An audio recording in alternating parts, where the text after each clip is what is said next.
अस्सलामुअलैकुम। आज का ब्लॉग अल्लाह पाक के करम और फजल से शुरू करते हैं। उम्मीद करता हूँ तमाम दोस्त खैर खैरियत से होंगे। नाश्ता कर लिए और एक ऑर्डर आया हुआ है फलाफल का, तो वहाँ पे जाके फिर ऑर्डर उठाता हूँ, फिर मैं आपको अपडेट देता हूँ कि कहाँ का ऑर्डर है। इंशाल्लाह रेस्टोरेंट में मिलते हैं। ये वही कल वाला रेस्टोरेंट है, यहाँ पे डिलीवरी आई है और अंदर चल के फिर मैं उनको बताता हूँ कि आज की डिलीवरी फिर देखते हैं कहाँ की है। सलाम करीम करीम, थैंक यू, ओके। अच्छा, डिलीवरी मैंने उठा ली है। डिलीवरी है तकरीबन कुछ 6 किलोमीटर की, 6 किलोमीटर दूर है। और आज गर्मी बहुत ज़्यादा है। 2 दिन तो अच्छा मौसम रहा है, बेहतरीन रहा है, लेकिन आज बहुत ज़्यादा गर्मी है। ऑर्डर वही सेम है, ऑर्डर नहीं है मेरे ख्याल में। ये आखिरी ऑर्डर होगा, इसके बाद कोई ऑर्डर नहीं आएगा। चलते हैं फिर उसी कस्टमर की लोकेशन पे, इंशाल्लाह फिर वहीं पे अपडेट देता हूँ मैं आप लोगों को। दोस्तों डिलीवरी मैंने दे दी है। एक डेंटल सेंटर है ये ब्रिटिश, यहाँ पे। तो बस फिर वापसी वही रूम। ये पीछे मेरे अगर आपको नज़र आ रहा हो, ये एक स्टेडियम है फुटबॉल का, यहाँ पे भी होना है फीफा का। और फीफा के टोटल 64 मैचेस हैं 28 डेज़ में, सारे कतर में होने हैं। पूरा एक महीना जो है ना वो कतर बिजी रहेगा मैचेस की वजह से, और बहुत बड़ा रश होना है यहाँ पे।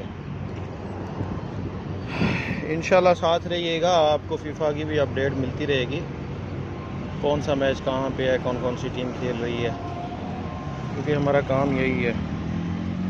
तो इंशाल्लाह अभी बस रूम पे जा रहा हूँ, रूम पे जाके फिर गपशप करते हैं। फिलहाल ऑर्डर तो है नहीं, यहाँ पे वेट करने का कोई फ़ायदा नहीं है, गर्मी बहुत है। वहीं एसी में जाके चिल होते हैं। अस्सलाम वालेकुम। फाइनली एनओसी मुझे मिल गई है और इस टाइम मैं ये सुनोनो के ऑफ़िस के बाहर हूँ। अल नसर टावर 1 इसका ऑफ़िस है और ये लुसेल के अंदर है। 2 दिन से इसी चक्कर में लगा हुआ था। कल ट्रेनिंग थी, कल बिज़ी डे था, तो इसलिए मैं जो है ना कोई भी अपडेट नहीं दे सका हूँ इस चीज़ का।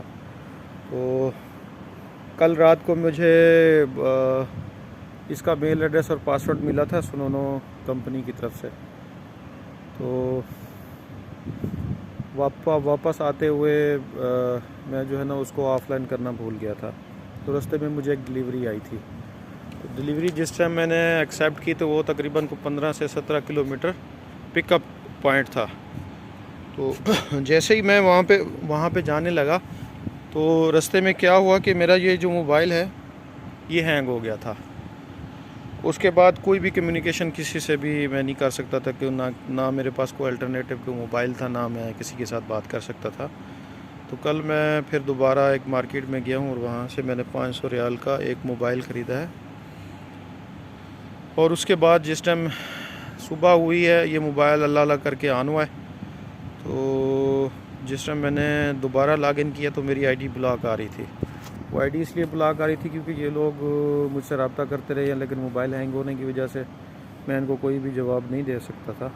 तो एक जेन्युइन प्रॉब्लम थी। तो अभी इस टाइम आया था मैं ऑफ़िस में, तो इन्होंने बोला कि आप इस टाइम नहीं बाहर निकल सकते, क्योंकि गवर्नमेंट की तरफ से जो है ना वो बैन है 9:30 बजे या 10 बजे सुबह के लेके 3:30 बजे दोपहर तक बैन है।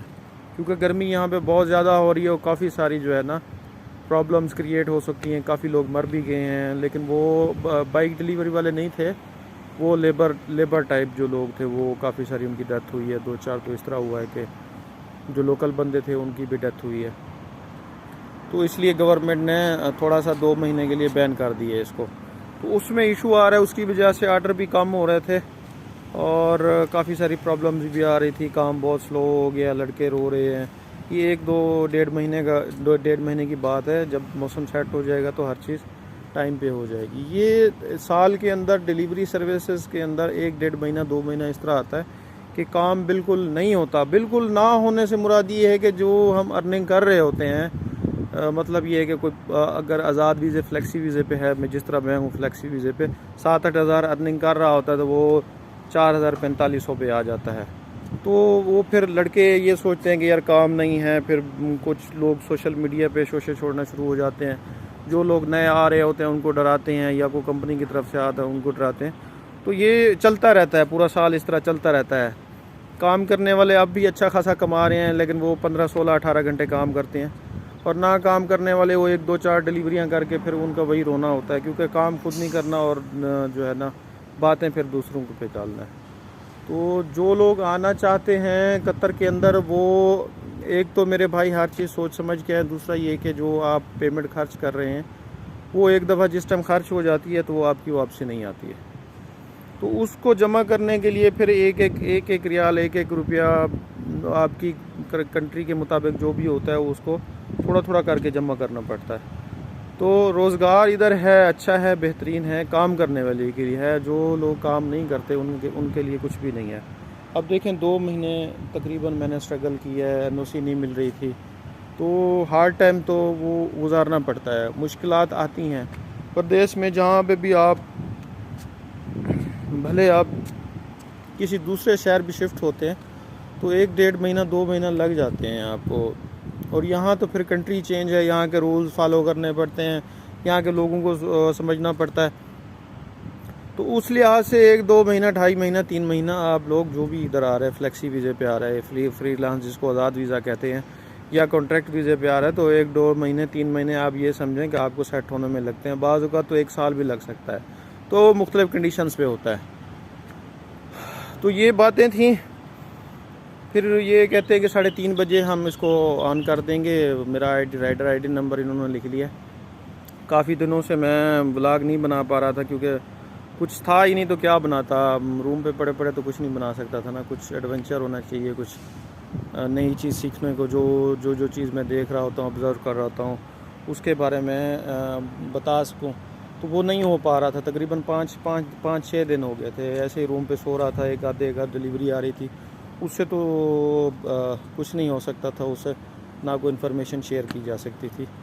तो मेरी जो डिलीवरी चार्ज जो मुझे कंपनी दे रही है, वो दे रही है 13 रियाल 350 पे, और 14 रियाल दे रही है अगर 400 ऑर्डर कर सकता हूँ तो मैं। अगर मैंने 400 ऑर्डर कर लिए तो 14 रियाल मुझे डिलीवरी चार्ज देंगे। उसके अंदर बाइक भी मेरी है, अकोमोडेशन, खाना पीना, fuel, SIM, data card, mobile सारा मेरा रहता है। लेकिन उसमें फ़ायदा बहुत ज़्यादा है बनिस्बत ये कि कॉन्ट्रैक्ट वीज़े पे, क्योंकि कॉन्ट्रैक्ट वीज़े पे 5 से 6 रियाल का क्या नाम है डिलीवरी चार्ज मिलता है, वो इनफ नहीं है, उसमें कोई फ़ायदा नहीं है। अगर आप 2 रियाल 3 रियाल भी ख़र्चा निकालें फिर भी फ़ायदा है। चलो इंशाल्लाह मैं रूम पे जाके ना फिर अपडेट देता हूँ आपको आईडी ऑन करके।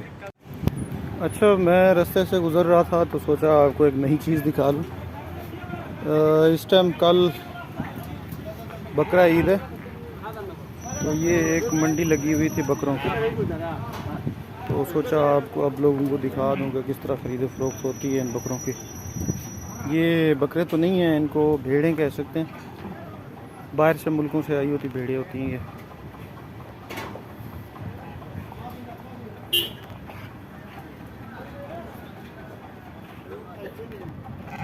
कितने के लिए भाई साहब? 1500 1500 है। ये 1000 का है, 1500 है पूरा, तो उसका रेट है 1500 का जो भी ले। अच्छा, इसमें फी जो भेड़ है वो 1500 रियाल बल्कि एक है, जो भी ले रहे हैं 1500 रियाल की एक है। तो भाई ये बहुत महंगी है ये बहुत महंगी है, हम तो नहीं ले सकते इसको, क्योंकि ये वो कह रहे हैं कि गवर्नमेंट की तरफ से कोई रेट तय है इनका, 1500 रियाल के हिसाब से जो भी ले लें। चलते हैं फिर रूम के अंदर। मैंने सोचा आप लोगों को दिखा दूँ, थोड़ी सी गपशप हो जाएगी मज़ीद किस्म की। कल ईद है तो कल ईद पे ये कटेंगे कुर्बानी के लिए।